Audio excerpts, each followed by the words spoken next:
NetNiger, kutoka tovuti ya kupakua filamu mpaka kesi mahakamani. Fikiria tovuti ambayo kwa miaka mingi imekuwa ni sehemu ambayo watu hudownload au hupakua filamu na series, muziki na videos mbalimbali bure. Tovuti ambayo iliwapa watu burudani bila kulipia thumni au shilingi yoyote. Lakini sasa mwanzilishi wake amekamatwa na kufikishwa mahakamani. Je, huu ndio mwisho wa zama za kupakua filamu bure nchini Nigeria na Afrika kiujumla? Leo tunaingia kwa undani kwenye sakata la NetNiger na kukamatwa kwa mwanzilishi wake Bwana Emmanuel Analike. Stay mpaka mwisho uweze kujua kilichotokea, kwa nini serikali imeamua kuchukua hatua hiyo kwa muda huu, na hili lina maana gani kwa tasnia ya filamu Afrika. Hadithi ya NetNiger inaanza mwaka 2009. Wakati huo haikuwa hata inaitwa NetNiger. Ilianza kama blog ndogo iliyoitwa Proudly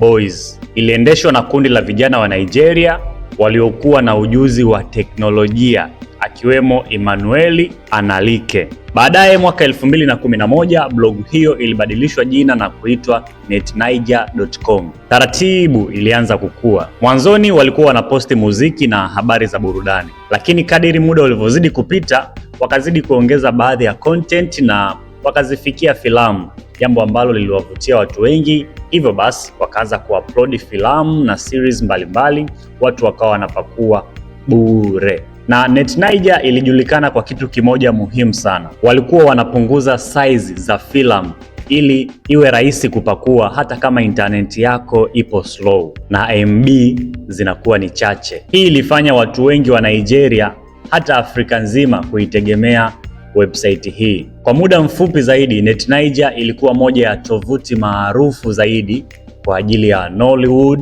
filamu za Hollywood, series za TV, muziki na hata drama za Kikorea na Bollywood. Ilikuwa na mamilioni ya watumiaji kwa mwezi, lakini kwa watayarishaji wa filamu ilikuwa ni tatizo kubwa. Mwanzoni mwa mwezi Machi 2026, tukio kubwa lilitokea.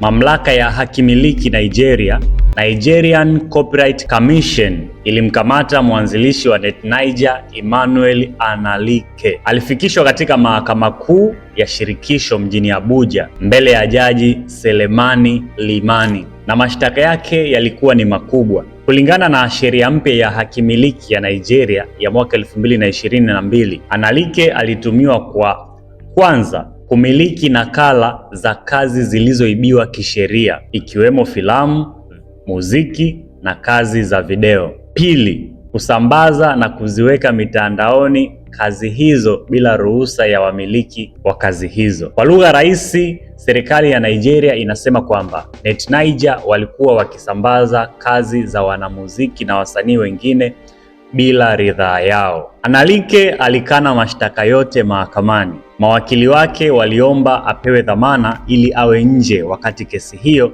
inaendelea, lakini jaji aliamua jambo tofauti kidogo. Aliagiza Analike apelekwe Kuje Correctional Center, gereza maarufu zaidi pale jijini Abuja, akisubiri kusikilizwa kwa ombi lake la dhamana. Kesi ya dhamana ilipangwa kusikilizwa Machi 9, 2026. Watu wengi bado wanasubiri kujua hatima yake, na kama wewe ni mdau wa NetNiger na unaitumia muda mrefu, nafikiri pia hili jambo linakuhusu kwa namna moja ama nyingine. Habari hizi ziliposambaa, mitandao ya kijamii ililipuka. Kwa upande mwingine, kuna watu wanamuona Analike kama shujaa wa kidijitali. Wanasema NetNiger iliwasaidia kupata filamu na movie mbalimbali kwa gharama nafuu zaidi kuliko Netflix na mitandao mingine mikubwa ya kuangalia filamu na movies. Baadhi waliandika mitandaoni, NetNiger ilinisaidia sana kipindi cha chuo, tulipata filamu nyingi bure kwa ajili yao. Lakini kwa upande mwingine, wasanii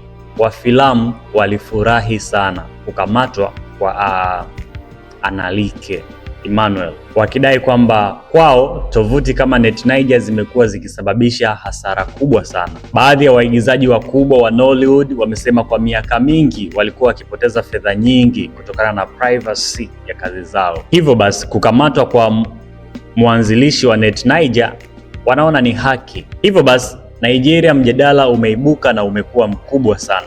Je, NET-Niger ilikuwa inasaidia watu au ilikuwa inaumiza tasnia ya burudani? Ukiangalia kwa undani, swala la privacy sio la Nigeria peke yake, ni tatizo la dunia nzima. Ripoti kadhaa zinaonyesha kwamba tasnia ya filamu Afrika inapoteza mamilioni ya dola za Kimarekani kutokana na upakuaji haramu wa filamu hizo katika mitandao mbalimbali. Serikali ya Nigeria ilipitisha sheria mpya ya hakimiliki mwaka 2022 ili kupambana na tatizo hilo. Sheria hiyo inawapa mamlaka uwezo mkubwa zaidi wa kufuatilia tovuti zitakazokiuka kanuni na sheria. Lakini swali kubwa linabaki, katika nchi ambazo watu wengi hawawezi kumudu huduma za streaming, je, privacy ni uhalifu tu au ni njia ya watu kupata burudani? Baadhi ya wataalamu wanasema kwamba hatua hii inaweza kusababisha kufungwa kwa NET-Niger, kuibuka kwa tovuti mpya mbadala, au kuongezeka kwa matumizi ya VPN na Telegram kwa ajili ya kupakua filamu nyingine. Hivyo basi, vita dhidi ya privacy